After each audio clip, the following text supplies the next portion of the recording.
Have you ever heard the story of a mighty general brought to his knees by the courage of a single woman? It's an extraordinary tale, but also a challenging one. This is the story of Holofernes, a powerful warrior brought down by seduction and violence, raising questions about justice, faith, and God's divine will.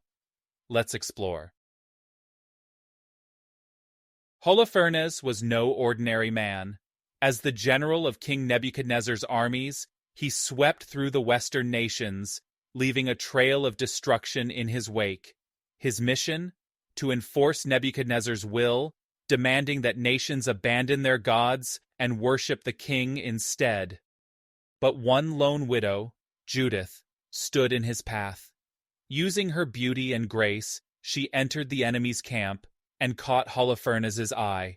She seduced him, and after he drank heavily, they went to his tent. As he let his guard down, she beheaded him with his own sword. Her act turned the tide, sending his army into chaos and saving her people.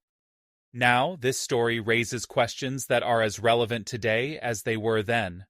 What does it mean to be strong? Is true power found in the sword or in the spirit? Judith's victory was not born of might, but of faith, strategy, and a willingness to act against overwhelming odds. And yet, this is a challenging story. For some, Judith's actions, a blend of seduction and violence, seem hard to reconcile with the broader teachings of mercy and forgiveness in the Bible. How do we, as people of faith, understand this story? Was it divine justice, or a stark reminder of the harsh realities of the Old Testament? As you reflect on this story throughout your day, consider how God wants us to balance the tension between courage and compassion, strength and mercy. If you were presented with the opportunity to save your people from a cruel oppressor, would God sanction the use of violence? Or would he call us to a different path, such as loving our enemies? I invite you to reflect on this story and its meaning for your life today.